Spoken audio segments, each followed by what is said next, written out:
दोस्तों, जय माता दी। मां दुर्गा तेरी सदा ही जय हो। नवरात्रों में पहन लेना अपने गले में इस पेड़ की जड़ को। भाग्य आपका 7वें आसमान पर होगा। जहां भी जाओगे दौलत पीछे पीछे आएगी। दोस्तों, हिंदू संस्कृति में कई तरह की पौराणिक मान्यताओं को महत्व दिया गया है कि कई ऐसे पेड़ पौधे होते हैं जो कि काफी शुभ माने गए हैं। कई ऐसे पेड़ पौधे होते हैं जो कि हमारे जीवन में चल रही परेशानी को दूर कर देते हैं। खास बात यह है कि पेड़ पौधे की न सिर्फ लोग पूजा करते हैं बल्कि औषधि के रूप में भी प्रयोग करते हैं। ये कई प्रकार की बीमारी को ठीक करते हैं और वेद पुराणों में भी कई प्रकार के पेड़ पौधों का उल्लेख है, जैसे कि तुलसी का पौधा है, पीपल का पौधा है। इसका बहुत ही ज्यादा आध्यात्मिक महत्व होता है। दोस्तों, अगर आपने देखा होगा, हम सब पीपल की पूजा क्यों करते हैं? हमें पीपल की पूजा क्यों करनी चाहिए? वट सावित्री जो व्रत रखते हैं, जो माता बहनें, वो पीपल की पूजा क्यों करती हैं? क्योंकि पेड़ पौधों में कुछ ऐसी अलौकिक चमत्कारिक शक्तियां होती हैं जिसके दम पर कुछ समय में, यानी कि कम समय में, आपको अच्छे परिणाम मिलते हैं। तो आज मैं आप लोगों को नवरात्रि के समय में ताबीज में भर करके पहन लेना इस पौधे की जड़। बंद किस्मत के ताले खुल जाएंगे, इस वीडियो में बताऊंगा। देखिए, ये जो नवरात्रि का समय होता है, मां नौ दुर्गा की कृपा प्राप्त करने का, इनसे आशीर्वाद प्राप्त करने का सबसे अच्छा समय माना गया है।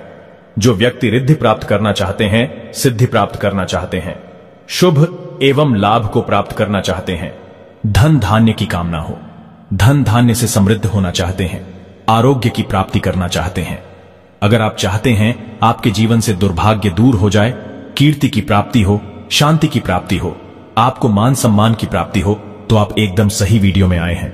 आपको कहीं भी जाने की जरूरत नहीं है। आज मैं आप लोगों को नवरात्रि के समय में धारण की जाने वाली 5 जड़ के बारे में बताऊंगा। 5 जड़ में से कोई भी एक जड़ अवश्य धारण करना। जितने भी मैंने लाभ इस वीडियो में बताए हैं, वह सारे लाभ आपको मिलेंगे। पेड़ पौधों में बहुत ही ज्यादा चमत्कारिक शक्तियां होती हैं। आप माने या ना माने, हमने जीवन काल में कई बार औषधि का प्रयोग करके बहुत सारे साधकों की बीमारी को भी ठीक करा है, और बहुत सारे पेड़ पौधों का प्रयोग करके कई लोगों की समस्या को, जटिल से जटिल समस्या को हमने चुटकियों में समाप्त करवाया है। तो जो पेड़ पौधे होते हैं, कहीं ना कहीं धार्मिक दृष्टि से ले लीजिए, चाहे आध्यात्मिक दृष्टि से ले लीजिए, हमें फायदा पहुंचाने का काम ही करते हैं। सर्वप्रथम तो आपको नवरात्रि के 9 दिन इस पेड़ पौधे की जड़ को ले आना है। अगर नवरात्रि के 6ठे दिन इस वीडियो को देख रहे हैं, तो नवरात्रि के 6ठे दिन भी इस पेड़ पौधे की जड़ लाकर के आप जो है अपने घर में पूजन करके धारण कर सकते हैं। लेकिन अगर नवरात्रि के 9 दिन आप इनकी पूजा करके जड़ को धारण करते हैं, तो फिर अति उत्तम है। आपको वह हर सारी चीज प्राप्त होगी जो चीज आप प्राप्त करना चाहते हैं। दोस्तों, महंगे रत्न पहनने की बजाय अगर आप जो है इन पेड़ पौधों की जड़ को धारण करते हैं, तो उससे अच्छा आपको परिणाम मिलेगा, रिजल्ट मिलेगा। कहीं ना कहीं रत्नों में मिलावट होती है, कहीं ना कहीं रत्नों में त्रुटि होती है। लोग आपको बेवकूफ बना सकते हैं, लेकिन पेड़ पौधों से आपको कोई बेवकूफ नहीं बनाएगा, इसकी जड़ से। क्योंकि स्वयं आप इसे जो है अपने हाथों से उखाड़ करके लाएंगे और इसे आप धारण करेंगे। तो मैं आप लोगों को नवरात्रि के समय में लाए जाने वाले पेड़ पौधों की जड़ के बारे में बता रहा हूं, जिसे आप जो है लाकर के धारण कर सकते हैं। दोस्तों, सर्वप्रथम तो इन पेड़ पौधों की जड़ को लाने के बाद आपको क्या करना होता है? इसकी देवी प्रतिमा की तरह 9 दिन तक पूजा करनी होती है। जैसे माता नवदुर्गा की पूजा करते हैं, ठीक उसी प्रकार इन पेड़ पौधों की जड़ को लाकर के 9 दिन तक आपको पूजा करनी होती है। और 10वें दिन जो विजयदशमी होती है, उस दिन चांदी के ताबीज में भर करके पहनना होता है। अगर आपका सामर्थ्य नहीं है कि चांदी का ताबीज जो है आप ले सके, तो आप जो है बिना चांदी के ताबीज के भी पहन सकते हैं। जो तांबे के ताबीज आते हैं, उसमें आप जो है धारण करके जो है डाल करके धारण कर सकते हैं। तो आइए इस वीडियो में जानते हैं कि कौन सी चीज को हमें नवरात्रि के समय में, कौन सी जड़ को लाकर के धारण करना चाहिए, पहनना चाहिए। 5 जड़ के बारे में बता रहा हूं। जानकारी बताने से पहले, वीडियो में आगे बढ़ने से पहले, आप सभी दर्शकों से गुजारिश करना चाहूंगा, वीडियो में बताई गई जानकारी पसंद आएगी तो वीडियो को लाइक करें, चैनल को सब्सक्राइब जरूर कर लेना, और हां दोस्तों, कमेंट बॉक्स में अपनी राशि भी डाल दीजिएगा। अगर हमारे पास कोई उपाय होगा तो वो आकर हम आपके कमेंट में रिप्लाई करके बता देंगे। दोस्तों, आइए जानते हैं। सर्वप्रथम तो आपको चमेली की जड़ लानी चाहिए। चमेली की जड़ के बेनिफिट बताना चाहूंगा, फायदे बताना चाहूंगा। चमेली की जड़ में दैवीय शक्तियां समाहित रहती हैं। आपने देखा होगा, चमेली का जो तेल है हनुमान जी महाराज को समर्पित होता है। इसमें हनुमान जी महाराज की दैवीय शक्तियां रहती हैं। जो लोग माता लक्ष्मी की कृपा प्राप्त करना चाहते हैं, लक्ष्मी सिद्धि प्राप्त करना चाहते हैं, जो लोग सिद्धि प्राप्त करना चाहते हैं, मंत्रों को सिद्ध करना चाहते हैं, जो व्यक्ति आरोग्य रहना चाहते हैं, ऐसे व्यक्ति चमेली की जो जड़ होती है इसे अवश्य लाना चाहिए ना। चमेली की जो जड़ है इसे नवरात्रि के पहले ले आना या फिर नवरात्रि के टाइम में भी ला सकते हैं और इसकी 9 दिन आपको पूजा करनी है। 9 दिन नहीं कर पाते हैं तो कम से कम 1 दिन पूजा कर सकते हैं। इसकी पूजा करने के बाद इसे चांदी के ताबीज में धारण करना होता है। आपको दशहरे के दिन इसे चांदी के ताबीज में धारण करना होता है, तो इससे दैवीय शक्ति की प्राप्ति होती है, अलौकिक शक्ति की प्राप्ति होती है, हनुमान जी महाराज की कृपा बरसती है, आप हमेशा निरोग रहते हैं। दूसरे क्रम में आता है लड़जीरा नाम का पौधा। हमारी वीडियो में देख लीजिए, इस प्रकार का होता है लड़जीरा पौधा। कई जगह इसे चिड़चिड़ा के नाम से जानते हैं। कई लोग इसे अपामार्ग बोलते हैं। अब इसे अपामार्ग क्यों बोलते हैं? क्योंकि इसके जो बीज होते हैं उल्टी तरफ होते हैं, ये सीधे नहीं रहते।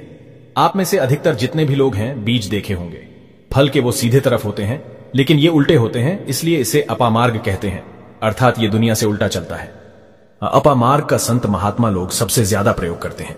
दोस्तों, अपामार्ग जो होता है इसके बीज की खीर बनाकर के खाने से 30 दिनों तक बिल्कुल ही पेशाब पानी, यहां तक कि जो शौच क्रिया होती है वो बंद हो जाती है। तो साधना करने वाले जो संत महात्मा रहते हैं, हिमालय में अधिकतर हमने देखा है, ऐसे लोग अपामार्ग के बीज की खीर बना करके खाते हैं, लंबे समय फिर साधना करते हैं।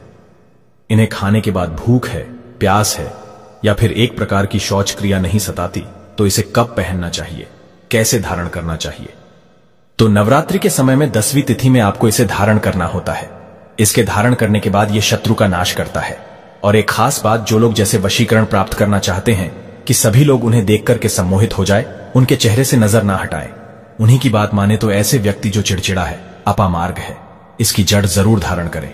इसकी जड़ धारण करने के बाद अध्यात्म उन्नति होती है, बंद किस्मत के ताले खुलते हैं। दोस्तों, आप जहां भी जाइए लोग आपको देख करके आकर्षित होंगे, आपके वशीभूत हो जाएंगे, तो यह अवश्य धारण करें।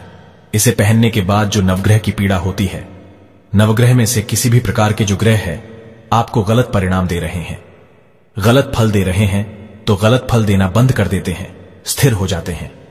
ये दोस्तों तीसरे क्रम में आते हैं बरगद की जटा। पिछली वाली वीडियो में बरगद की जटा के बारे में भी एक वीडियो बनाया हूं। यह बंद किस्मत के ताले को खोलती है। बरगद की जो जटा है अध्यात्म दृष्टि से बहुत ही पवित्र है और हमारे हिंदू धर्म में बरगद को देव वृक्ष माना जाता है। देव वृक्ष क्यों कहा जाता है? क्योंकि वट सावित्री के दिन आपने जरूर देखा होगा, इनकी पूजा होती है। जो बरगद है ये देव वृक्ष कहे गए हैं। इनमें समस्त देवी देवताओं की शक्ति समाहित होती है, बसी हुई होती है। जो बरगद वृक्ष है इसमें पितृ का भी वास होता है। बरगद का वृक्ष भगवान शंकर का स्वरूप कहा गया है। तो अगर बंद किस्मत के ताले खोलना चाहते हैं, अपनी अध्यात्म उन्नति करना चाहते हो, तो नवरात्रि में 9 दिन पूजा करने के बाद बरगद की जटा अवश्य धारण करना। बरगद की जटा धारण करने के बाद आपको 20 से 25 चमत्कारिक फायदे मिलते हैं, जो कि मैं वीडियो में आप लोगों को पिछले वाले वीडियो में बता चुका हूं। वो वीडियो जाकर के आप देख सकते हैं। दोस्तों, चौथे नंबर पर आते हैं सफेद मदार की जड़। अब सफेद मदार की जड़ क्यों धारण करनी चाहिए? जो मदार है सफेद कलर की, यह भगवान गणेश जी का स्वरूप कही गई है और मैं हर दिन वीडियो में बोलता हूं और आज भी बता रहा हूं। जो 11.5 वर्ष पुरानी सफेद मदार की जड़ होती है, यह भगवान गणेश की सूंड की आकृति ले लेती है। आपने कई मंदिरों में देखा होगा मदार के गणेश जी बनाए जाते हैं। मदार के जो गणेश जी हैं इन्हें बहुत ही ज्यादा फलकारी कहा गया है। ये तत्काल अपना फल प्रदान करते हैं। अब भगवान गणेश जी को रिद्धि सिद्धि शुभ लाभ के स्वामी कहा गया है। तो अगर आप रिद्धि सिद्ध, शुभ लाभ, धन वैभव प्राप्त करना चाहते हैं तो मदार की जड़ नवरात्रि में ले आना। इसकी 2 से 5 दिन 9 दिन तक पूजा कर देना। इसके बाद 10वीं तिथि को धारण कर सकते हैं, पहन सकते हैं। इसमें आपको बहुत ही ज्यादा लाभ मिलेगा। जो मदार है यह भगवान गणेश जी का स्वरूप कहा गया है और मदार धारण करने के बाद नवग्रह की जो पीड़ा होती है समाप्त हो जाती है। खासकर जो बुध ग्रह आपको गलत परिणाम दे रहे हैं तो गलत परिणाम देना बंद कर देते हैं। दोस्तों, अंतिम में आते हैं अपराजिता। अपराजिता क्यों धारण करना चाहिए? जो अपराजिता है इसके पुष्प माता लक्ष्मी को अत्यंत प्रिय है। अपराजिता के पुष्प माता लक्ष्मी को बहुत ही ज्यादा प्रिय है और अधिकतर लक्ष्मी पूजा में अगर आप माता लक्ष्मी को प्रसन्न करना चाहते हैं, चाहकर भी माता लक्ष्मी आपके द्वार पे नहीं आ रही है, परेशान हो चुके हैं, जिसके कारण आपकी जो दैनिक स्थिति है खराब हो चुकी है, तो अपराजिता नाम का जो पौधा है इसकी जड़ धारण करें। इसे चांदी के ताबीज में धारण करने के बाद फिर लक्ष्मी की कृपा प्राप्त होनी शुरू हो जाती है। बंद किस्मत के ताले खुल जाते हैं। नौकरी चाहिए, नौकरी की प्राप्ति हो जाएगी। यानी कि बंद किस्मत के ताले को खोलने का काम करता है। आपकी अध्यात्म उन्नति करते हैं। मानो या ना मानो, धर्म अपनी जगह है। जड़ी बूटी की शक्तियां अपनी जगह, आप माने या ना माने, वो अपनी जगह है जो लोग मानते हैं। देखिए, टोने टोटके की दुनिया में विश्वास होना जरूरी है। जो लोग मानते हैं उनके लिए भगवान है, जो लोग नहीं मानते तो पत्थर समझते हैं। यानी कि भगवान आपके सामने भी खड़े हो तो भी पत्थर तुल्य है। अगर आप भगवान को मानते हैं तो पत्थर भी आपके लिए भगवान जैसा पूजनीय हो जाता है। लोग तो भगवान श्री कृष्ण और भगवान राम को भी आज झुठलाते हैं। सब एक देव मनुष्य बोलते हैं, तो आस्था के ऊपर ये सब जितने भी मैं आप लोगों को तांत्रिक वस्तु बताया हूं, पेड़ पौधों की जानकारी बताया हूं, ये आस्था के ऊपर निर्भर करता है। आस्था है तभी ये आपको अच्छे परिणाम देंगे। आस्था नहीं है तो ये आपको कुछ भी परिणाम नहीं देंगे। तो अपने भाग्य परिवर्तन करने के लिए, अपनी किस्मत में परिवर्तन होते हुए देखने के लिए, अपनी अध्यात्म उन्नति करने के लिए ये जड़ अवश्य धारण करें। सदा आपको सुरक्षा ये प्रदान करेगी। ये जड़ मित्र की भांति मदद करती है, आपका हमेशा साथ देती है। तो ये थी छोटी सी जानकारी दोस्तों। अगर आप माता रानी को अपने घर पर बुलाना चाहते हैं तो कमेंट बॉक्स में लिखे, माता रानी आपका स्वागत है हमारे घर में। जय माता दी।